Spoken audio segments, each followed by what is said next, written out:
Ну что, настала очередная рабочая неделя. Надо продолжать делать Eclipse, заканчивать Dodge. Но в эти выходные мне подкинули более интересное занятие. Вот УАЗик моего друга Саши. А вот что он мне подкинул, мы сейчас увидим внутри.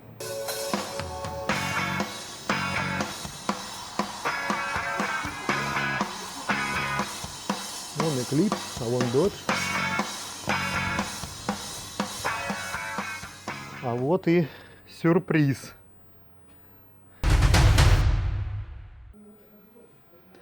Да, вот он мотор. Вот он, Александр. Привет. Здорово.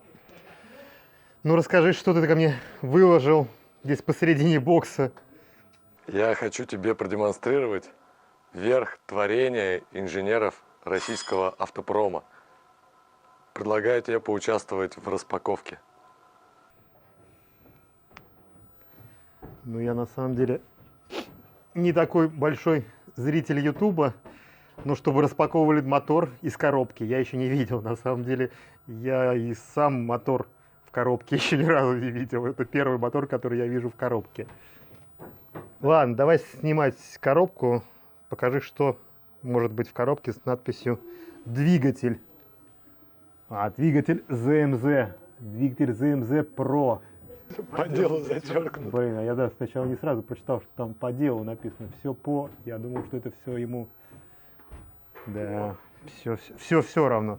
Погоди, перед тем, как открыть коробку, скажи мне, пожалуйста, почему здесь написано 405, 406, 409 и 514? Мне кажется, это универсальная коробка. Просто используется под все моторы. Все, я понял. Окей. Ладно, давай откроем крышку.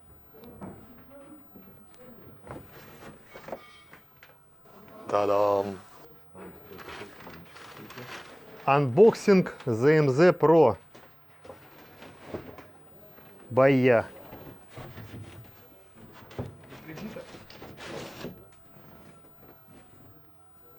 Опа.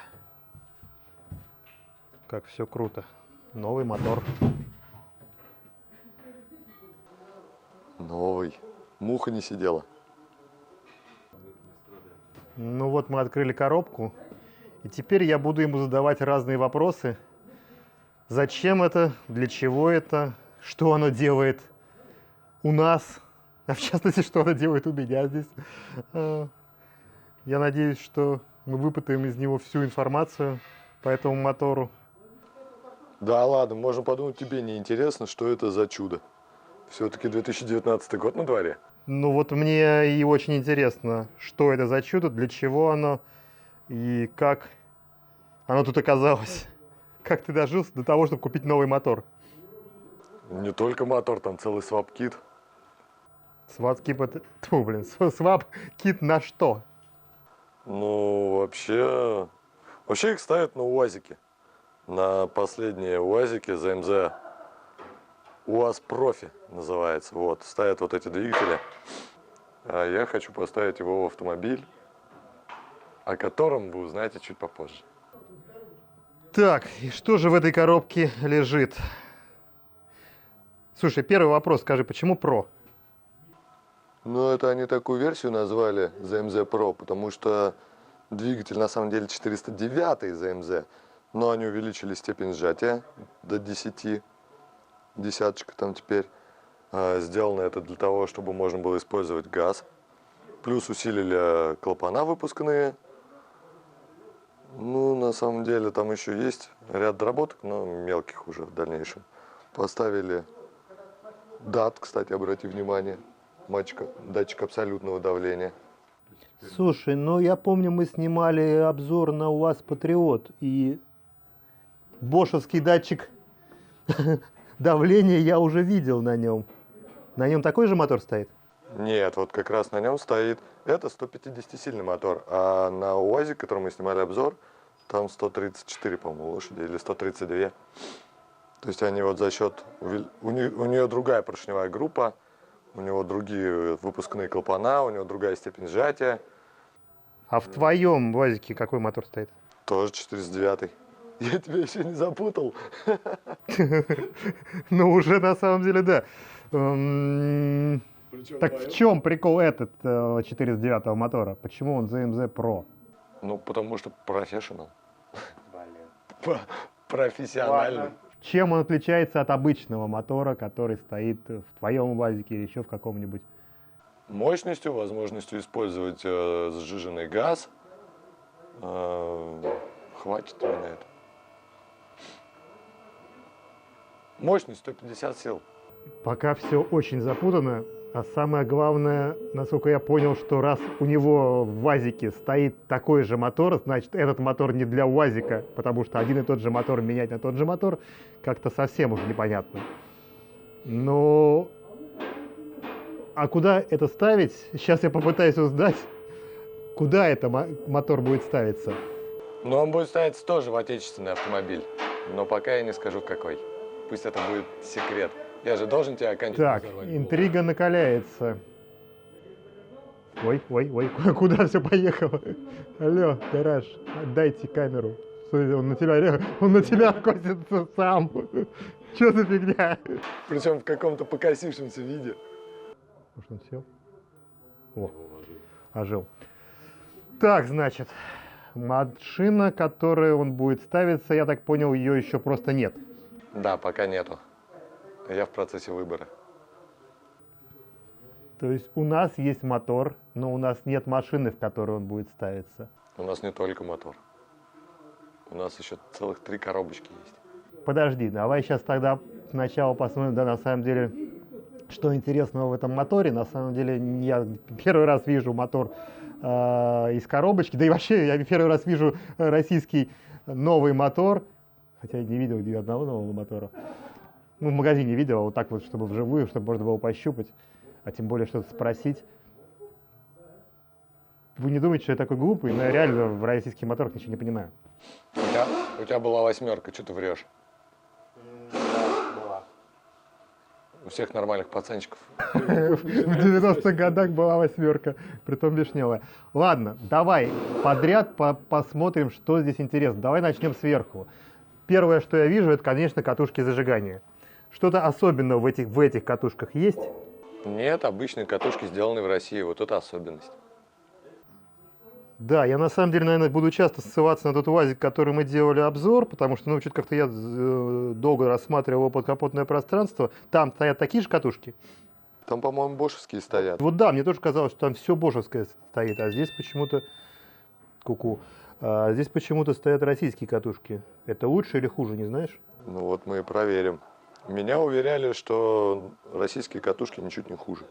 А на твоем УАЗике какие стоят? Бош. Bosch. Ладно, так, это у нас датчик абсолютного давления, Бош. это Bosch. Тут, видимо, Россия пока еще такого не делает. Электронная дроссельная заслонка, обрати внимание. Да, тоже Бош. Ну да, кстати, такой же у меня на Mitsubishi почти, очень похож. Коллектор. О, недавно я пилил коллектор на Волге. Не этот ли коллектор я пилил? Похож очень сильно. Похож он на волговский? Да, кстати, он похожий. Очень похож на волговский.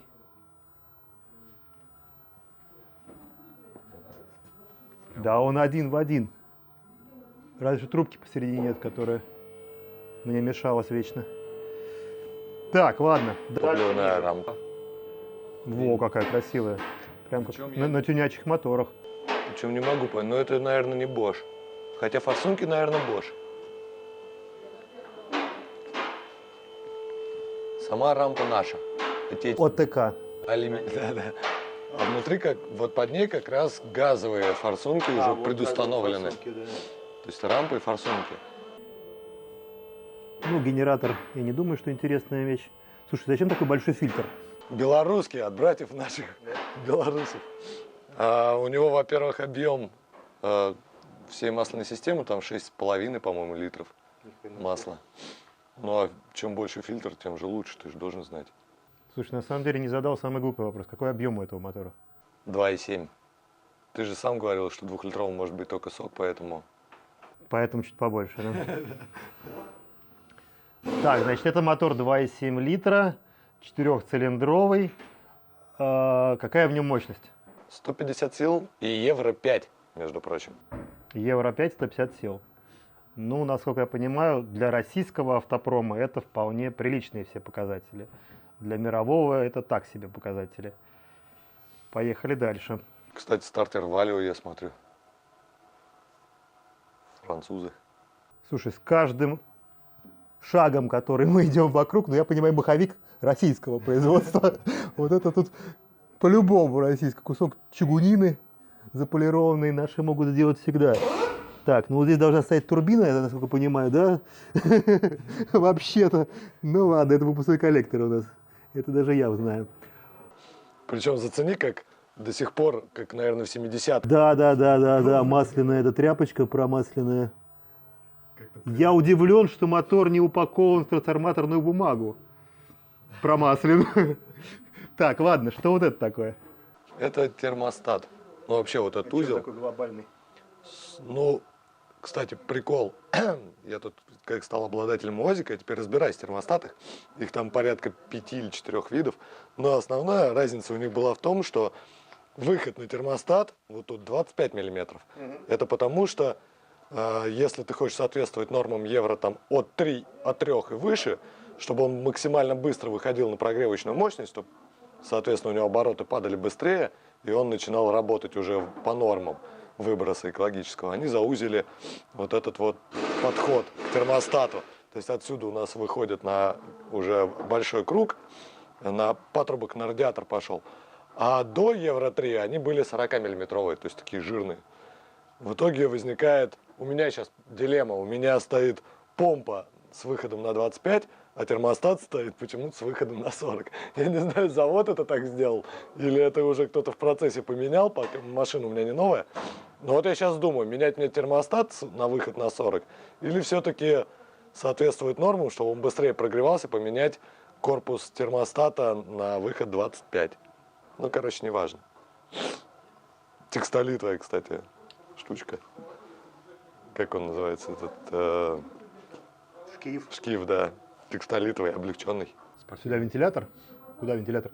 Но вот прикол в том, что у «Газелей», кстати, вентилятор стоит на помпе. Вот на УАЗах он прикручивается сюда, потому что... А приводится он чем? Вращается чем? Вот под него есть... под него свой ремень? Да, ремень, и это, соответственно, у него еще вискомуфта. Все понятно. Ну, то есть он, как обычно, не электронный, а на висковом срабатывает. Ну да, кстати, у «Газелей» сюда крепится с электронным, ну, от датчика срабатывает. Но я смотрю, вот тут они уже почему-то заглушили раньше. Вот здесь еще один датчик был. Они его заглушили. И убрали бабышку, вот эту, помнишь, такую, на «Волгах» раньше была такая бабышка, давление масла. Она Ну так, не то чтобы я помню, но может быть. Короче, они пришли к нормальному датчику наконец-то. То есть теперь уже давление масла не будет глючить. Слушай, я не пойму, а зачем датчик коленвала стоит вот так? Почему кожух не сделали никакой? Ну, то есть защитный кожух. На всех моторах должен быть защитный кожух. Да ладно, серьезно? Ну да. Ну вот мотор, вот ГРМ. Вот здесь все закрывается кожухом. Все ремни. Ну правильно, потому что у тебя считается за ГРМом. У меня-то цепь, ну поэтому вынесли сюда. Это цепной мотор. Все понял. Причем у него 2 натяжителя цепи, прикинь. У него вот раз натяжитель, и вот второй натяжитель. Чудо техники вообще. Причем, интересно, а насколько у него генератор? Мощный? На 90 ампер. Ну, такое себе. Могли бы помощнее поставить. Да вполне стандартно. Вот такой вот агрегатик. Но мне кажется, что вот как раз они повысили степень сжатия, чтобы использовать газ, усилили клапана выпускные, видимо, боясь от того, что они прогорать на газу, что ли, будут. И вот за счет этого всего они вышли на нормы Евро-5. Возможно, они еще какие-то изменения внесли. Но это такие из основных. Там поршневая группа у них корейская используется, кстати говоря. Не помню бренд, но точно знаю корейская. И датчик детона они почему-то повесили на 4-й цилиндр. Самая нестабильная фигня. Ну, обычно ставят куда-то в центр. Или, Мгм. или пофиг куда. Не, ну, как бы, не знаю, обычно в центре. И на японский мотор я видел в центре зачастую. Ну, вот они датчик Детона воткнули на 4-й цилиндр. Явно какая-то фигня, как у субаристов. Палим за 4-м цилиндром. Ну, вот такая вот штуковина. Так, ну, в общем, если с мотором примерно что-то понятно, по крайней мере, мне понятно, то что идет в этом свап-комплекте и для чего этот свап, надо пойти посмотреть. Так, что за коробки? Ну, деталье. Что там? Там на самом деле куча всякой фигни. Сейчас все волговоды и УАЗоводы сразу скажу, ё-моё.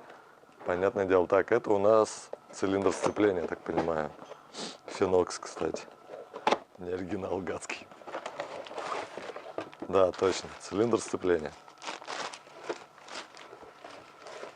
Видал, какая штучка? Почему-то два отверстия. Ну, видимо, под универсальную Скорее всего, да. установку, непонятно какую машину.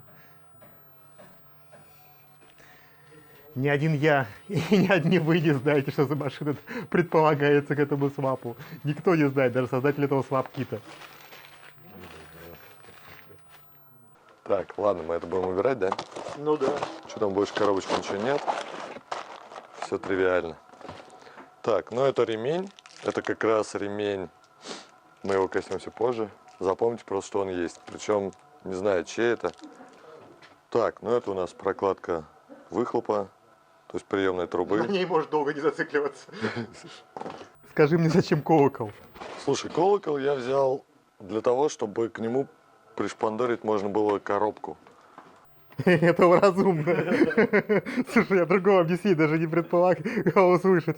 Я пока не знаю еще какую, точнее я примерно предполагаю, какую. Это колокол от 406 мотора, поэтому какие коробки сюда приколхозить можно весьма ограниченный выбор.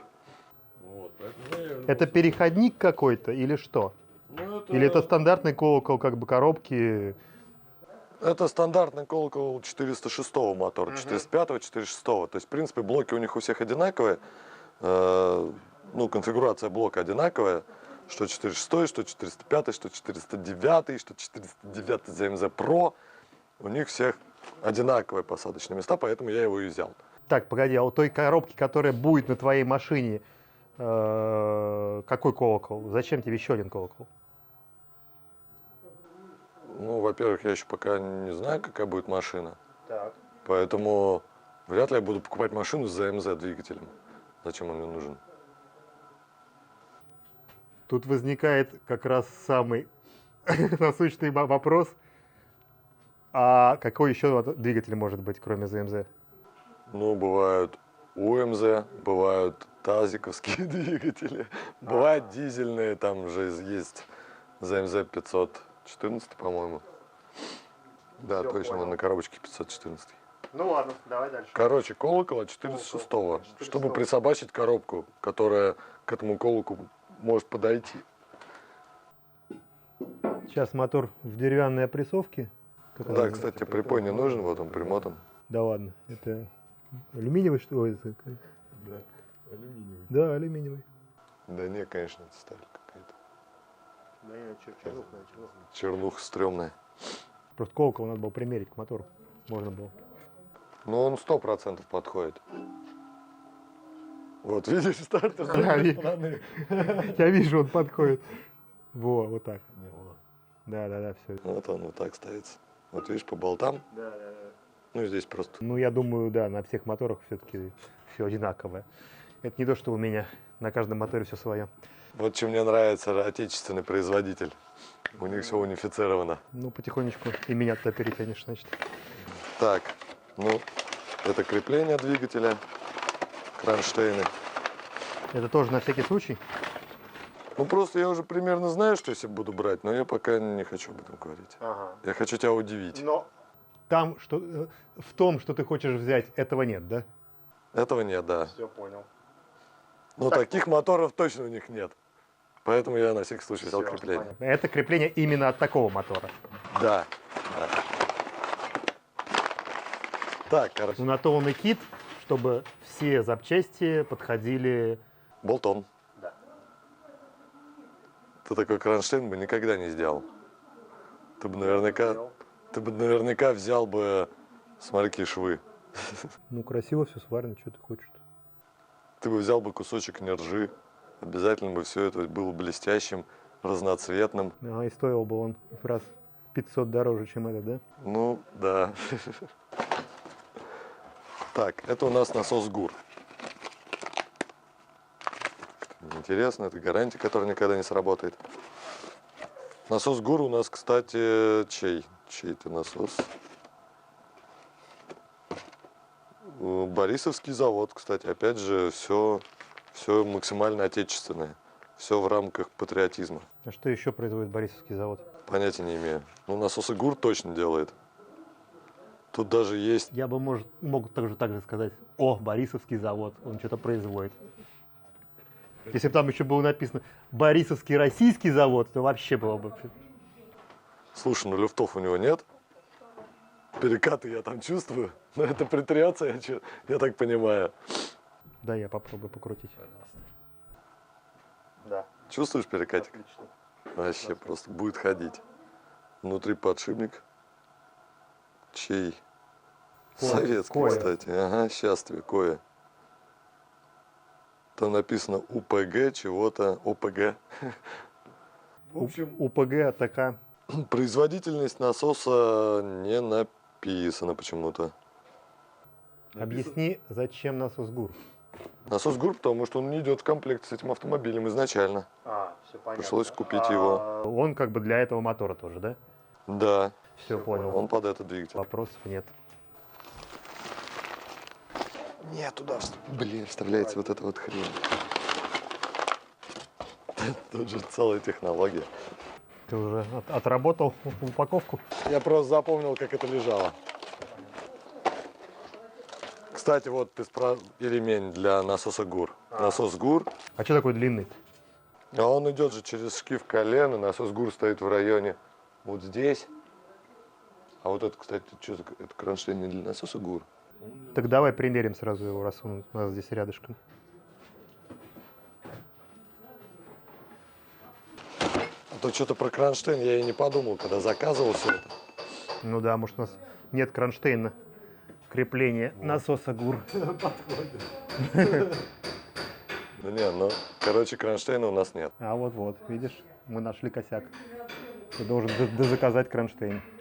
Наверное, как-нибудь вот тут вот, что-нибудь куда-нибудь, как-нибудь. Ну, в нем закладные подболты, значит, он явно прикручивается, ну, то есть Во что-то, да. во что-то в него прикручивается, а это что-то прикручивается.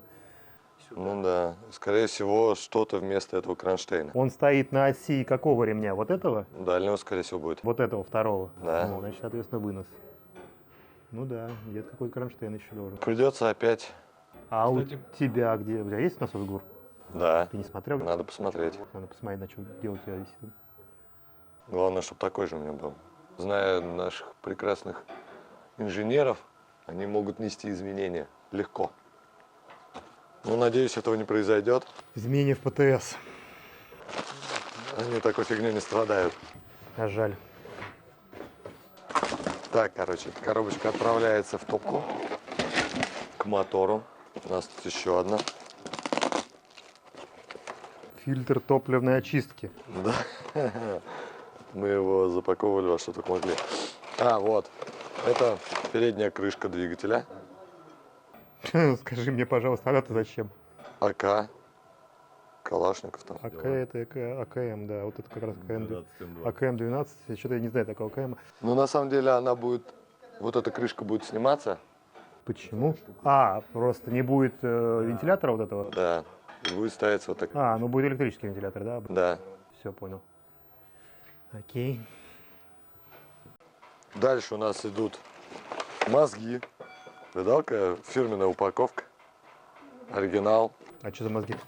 Мозги от ZMZ Pro с предустановленной программой. Там они двойные, то есть могут управлять и газом, ну, автомобилем оснащенным на газовом газобаллонным оборудование и бензином. Мозги у нас, по идее, должны быть Bosch. Но маркировки я никакой Bosch не вижу. Все спрятали. Корпус, наверное, сделан в России. Сделано в России, поэтому это уже не Bosch. Минус 40 плюс 110. Это скорость. Минус 40 назад, 110 вперед. Очень смешно. Ну и здесь также датчик у нас. По идее, должен быть датчик включения вентилятора, да. Ну, я еще пока не знаю место. Он, скорее всего, будет через переходник просто в патрубок вкручивать. Ну да, я понял. Но это вообще не самая интересная вещь. Да. Можешь даже не открывать. Так, прокладка, видишь, фирменная упаковка. Передней крышки. Здесь переходник на радиатор, это скучно. Так, а это у нас профессиональная серия сцепления. Заволжский моторный завод. Да, сейчас посмотрим, что у них там. Видишь, и все по делу зачеркнуто у них почему-то. Ну, это они, видимо, прикольнулись.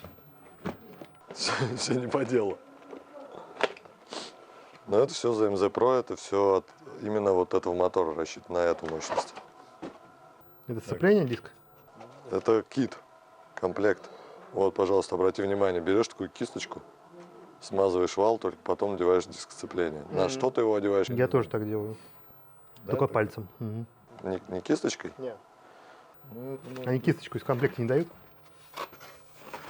Ну в комплекте, к сожалению, нет. Ну, значит, ты будешь мазать пальцем. Я тебе говорю. Короче, самое Ну зато смотри, они в комплект кладут, я смотрю, смазку. Саму смазку, да? Да, вот Которую надо пальцем. ее... Я бы не стал ее трогать пальцем. Майонез. Я не знаю, что это, какой цвет стрёмный, не знаю, первый раз такой вижу. Кстати, сцепа люк. Вот если вы мне... Ой, где ты есть вообще? Алло, гараж сейчас. Вернем куда-нибудь. Куда ты смылся? Вот если бы мне Равенау платила бы за рекламу, я бы показал бы вон там далеко за светом есть баллончики. Но Равенау мне не платит за рекламу, я вообще запикаю это слово. Зацени сцепление люк. О, точно, люк. И у вас. Оригинал. Интересно, тут все люк. Килограмм, 16 грамм. Ну, люк, блин, я даже на тазе помню, у меня люк стояло. 8 килограмм. Ну, такое оно, обычное сцепление, ничего же не... Пишут, что усиленное. Что тут усиленного? Ничего, здесь наверняка эти, как их, Пружинка вот эта. лепестки усиленные, скорее всего, оно чуть посильнее прижимает. Их ли большее количество, ну хрен его знает. Что они там усилить еще могли? Явно сплав тот же остался. Это у нас, да, Тоже люк. не знаю. Люк, да. Люк Скайуокер. Тоже люк. Еще я знаю Люка Бессона. Где фирменная отметка УАЗа? Где значок УАЗ? Это постава. Это не оригинальный. Да, не оригинал люк. А вот здесь беленький. Тоже написано люк. Нету тут. Да, они предполагали, что он сотрется, и поэтому не писали. Да, конечно. Тоже усиленная, кстати, я не знаю, толщина. Ну, толщина, скорее всего, такая же, просто, наверное, материал чуть Так, помощнее. О, Выжимной отечественный, это сразу видно. о, кусок чугуна. Причем почему-то не крутится. Попробуй. О, О, ни хрена хорошо себе. крутится, слушай. Ни хрена себе! Может, его надо разобрать, собрать сначала, перед тем, как эксплуатировать? Ну, он, по идее, должен прям... Ну да. Он, мне кажется, это... Вот это крутиться должно быть. А говоришь, отечественного не было у тебя ничего. То есть я только что сейчас сломал его? Не знаю, что ты сейчас повернул в нем, но центр упирается в корзину, вот. Точно, да, что-то я тупанул. Просто на всех в основном. Это я по завальцовке его, что ли, провернул? Ты, да, кстати, ты развернул корпус. Это корпус его. То есть он вот здесь так это, кстати, завальцован, знаешь, дядей Васей в гараже. Я так молоточком могу тоже постучать. Это оригинал у вас. Не смей. Ты когда-нибудь закатывал консервные банки Знаешь, такую закатывательную машиночку? Вот один в один шовчик получается, я тебе скажу, один в один. То есть у тебя сейчас воспоминания пошли бабушкины. Короче, ладно, с выжимным они подставили. Могли бы и люк положить. Просто люк, наверное, не знает, что нужно делать выжимные на эту машину.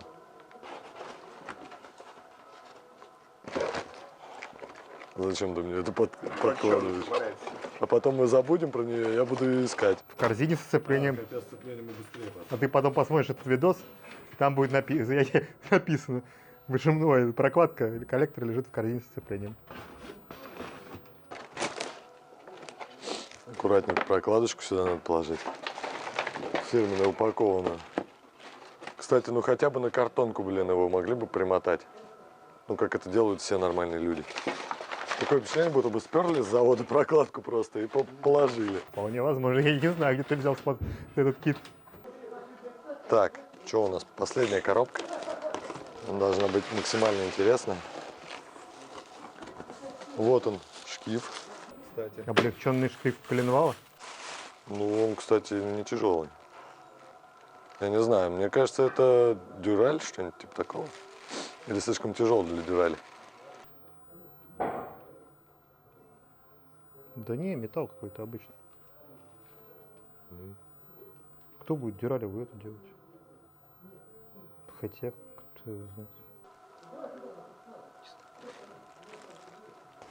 Ну, это, по идее, у нас должно... А шкив почему меняется-то? А, это второй ремень? Нет. А, нет. Это вместо вот этой пластмассовой херни. Мне не нравится, это ненадежно. А она от чего у тебя железная? Это от этого... Это вот, как это сказать-то? От предыдущих версий. До того, как они стали делать текстолитовую. Это шлангур у нас. Причем, ну, все бомбят, что он такой себе на самом деле. Он раздувается, прикинь. Когда Да ты ладно. крутишь рулем, он раздувается. На нем же даже написано 180 бар. Ну и вот этого мало. То есть, короче, чувак один разбирал, я не буду сейчас утверждать, что правда это или неправда. Там же внутри идет типа металлический такой шнур, знаешь, как у душа. Вот, и он здесь в одном месте завальцован, вот опрессован вместе с этой штукой, а в другом он где-то вот здесь заканчивается. Все понятно. И у них из-за этого, ну, происходит беда. Не уверен, что тут то же самое, может быть, они изменили что-то. В известном магазине есть маленький отдел, в котором делают эти шланги. Причем именно такими же наконечниками. Да, похоже. Хочешь себе хоть 300 бар поставь в шланг, все будет с ним хорошо. Кстати, я так и сделал, спасибо. Так, это приборка. Приборка у вас профи. Это, ну, чтобы мозги запитать и заставить весь этот мотор работать. А сама проводка коса? Она еще не пришла, я ее заказал только. есть, да? Да, я буду. Кстати, тоже сделан в России приборка. Я думал, какой-нибудь Bosch там участвует. Не, ну, наверное, Запись, внутри он зарплата. участвует, скорее всего. Но корпус сделан в России. Где, интересно? Тьфу. Причем тоже, блин, упаковка, я, конечно, просто офигеваю. Вот упаковано вот так. Это вот это все вот так в таких упаковочках и упаковано. Помнишь, как если застали времена в 90-х? Вот когда в магазин приходишь, тебе кулек такой дают, там, еды. Да, вот бумага, в принципе, оттуда, мне Я кажется. же тебе говорю, трансформаторная бумага примерно Ну вот. Всё. должна где-то быть. Фирменная упаковка, оригинал. Вот еще одна оригинальная вещь. Это трубка сцепления, по-моему. Главного цилиндра. Для выключения рабочего цилиндра. Зашибись. Оригинал. Вот эту трубку мог бы вообще и не показывать, потому что, мне кажется, обладатели любой машины знают эту трубку наизусть. Все, кто менял у себя топливную магистраль, Нифига, вот я, они кстати, берут ее за основу. Вот когда заказываешь оригинал того же Subaru, я заказывал тормозную, ну, полностью подкапотную тормозную, вот эту сборку тормозных трубок. Мне пришли, они прям отформованы. Как Не, это понятно, Subaru. Я говорю, кто делает, кто меняет, кастом делает, все берут эти, ну, вот классно, эти, блин, как тут его, же- ну, газелевские или что это трубки-то. Да, это, наверное, газелевская, не знаю. О, кстати, а мне такая трубка нужна вот сюда. У меня как раз здесь сломано. О, офигенно. В смысле? Отдай сюда. Это у меня трубка. Блин, я даже не поленюсь, сейчас разорву упаковку, покажу. Это написано прям, это оригинал. Я понимаю. Трубка, идущая на цилиндр сцепления. Ну, от главного к рабочему. Вот, тут даже написано. Вот, гидротормозные трубки город Ижевск. Вот. Трубка главного цилиндра, выключение сцепления. Прикольно. Кружок на. Там сам отформуешь, короче, по месту. Хорошая трубка, мне нравится. Не знаю, мне могли бы согнуть, как она должна быть. Ага, и была бы она у тебя в коробке размером с эту. Из Арабских Эмиратов доехала трубка. Для Subaru, да, там она и стоит столько. Но они их сложили аккуратненько там, и потом разогнул. Так, а это, по идее, у нас, не помню, что. Домкрат. 10 тонн. По-моему, помпа, да. А помпа ты зачем? У тебя же на моторе стоит помпа. Вот. Какая-то особенная помпа? Да. О, ни хрена себе. Видал, какая там штука внутри? Ща. Это, по идее, должна быть с электромуфтой включения вентилятора. Да, точно. Что такое Спать захотел сразу так. Что А, такое что за электромуфта? фигня? Я такую только на кондиционере видел. Ну вот. Видишь, у него тут два проводочка выходит. Один. А второй, это, наверное, масса у нас тупо. Да, вон там. А, стоп, подожди, я сейчас начинаю вникать Система. в систему, да. Это вот здесь. Да. Ту свой второй шкив ты одел сюда, да, железный, который второй купил. Ну тот, который. Теперь и я начинаю втыкать. Зашибись. Это я тебе рассказал, куда его одевать? Что хотел сделать? Погоди, нет. А куда? Мне же нужно ГУР. У нас, по идее, идет от этого шкива. Ну, Значит, он, скорее всего, вот. Нет, эту крышку у меня здесь. Этой крышки не будет. Вот сюда ты это все снимаешь, это все ставишь, вот этот ремень вон там, вот здесь. да. А сюда одевается второй ремень, который у тебя есть еще кожух. Вон ты убрал в другую коробку. Да, это подержу. На, покрути пока ее. Покрути. Я сам уже забыл, что я хотел. В голове у меня все было разложено по полочкам. Интересно, насколько сильная эта муфта?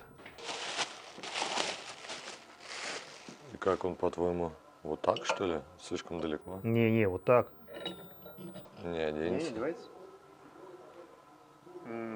Какая-то дичь. Мне кажется, я купил ненужную деталь. Не, погоди. Одевается. Но он тут вообще не соосен ни с чем. Даже если вот так. Во. Теперь он соосен вот с этой фигней. В смысле, бля? Нахер я тогда крышку... Ой, нафиг я тогда крышку покупал? Ну, одно из двух. Либо нафиг ты покупал вот это, либо нафиг ты покупал крышку.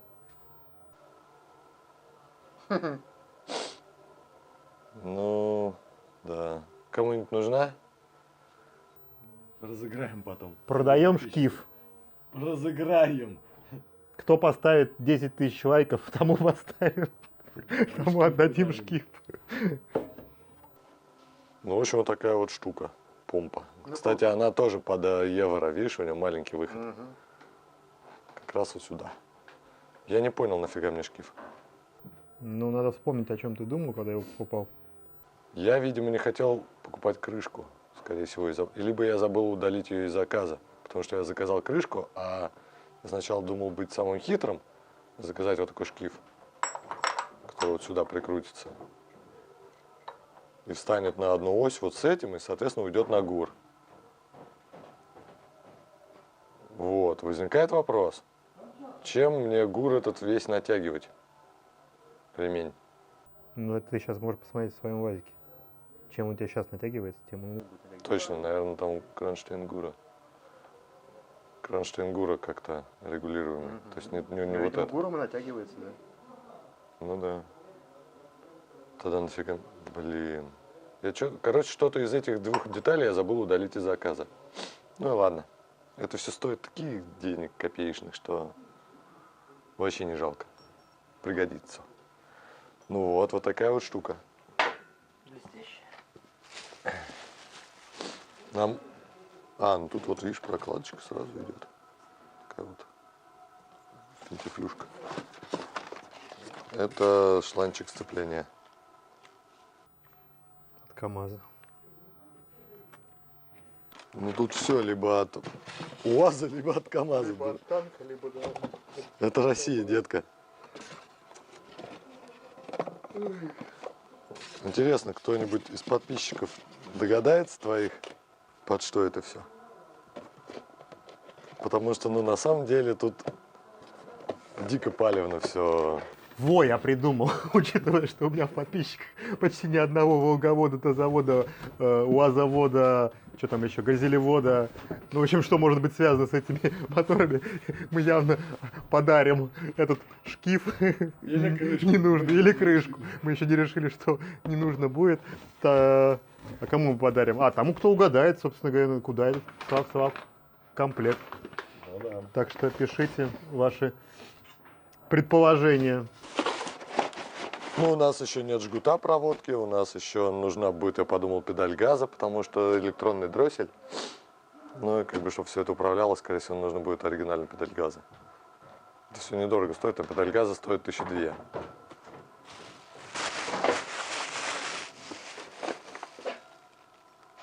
Такой шкив убирает, такой, ну ладно, все равно пока никто не угадал. Не сказать, чтобы я был впечатлен технологиями 2019 года от ZMZ и этим мотором ZMZ Pro, но получил достаточно много информации интересной от Александра. И продолжение всего этого проекта, куда этот будет ставить SwapKit, мы узнаем на его канале. Ссылочки я размещу везде, где только можно. Александр начинает вести свой блог на YouTube, учитывая, что у него в распоряжении, во владении есть Волга 31 2401. 2401. У меня все Волги на 31 начинаются. УАЗик 3151. 3151. Какая-то новая машина, которую мы не знаем, если он сам знает, я не знаю ли об этом. Ну, в общем, подписывайтесь на его канал. Я думаю, будет интересно. Скажи, Саш, что у нас ждет еще на твоем канале? Слушай, Как бы анонс. Идей у меня много, ты о них знаешь даже, кстати. Не знают люди, которые смотрят YouTube пока. Мы не будем скрывать всех карт. Кстати, ты мне будешь помогать, а они это увидят. Мы будем делать и Волги. Волга будет с тоже крутым мотором. Мы тут все с Серегой все время занимаемся, кстати, все называют тюнинг. Это оклейка машины, внешка и так далее. Мы тюнинг с Серегой называем именно технопорно. То есть мы будем делать мотор, никуда не обойдемся без выхлопных систем для отечественных автомобилей от Сергея. Кстати, наверное, это будет достаточно мало машин ездить с твоим выхлопом отечественного производителя. Ни одной. Будет. Вот видите, мы начинаем, я постепенно начинаю рушить мозг Сереги, скоро он начнет от меня вскрываться, этих отечественных автомобилей, которые он будет видеть на парковке. Вот, значит, будет Волга, будет, надеюсь, с тобой все-таки мы дойдем к тому, что сделаем бомбический, на мой взгляд, сериал, связанный с моей стороны, связанный с УАЗиком. Про свою сторону Серега пока держит в секрете.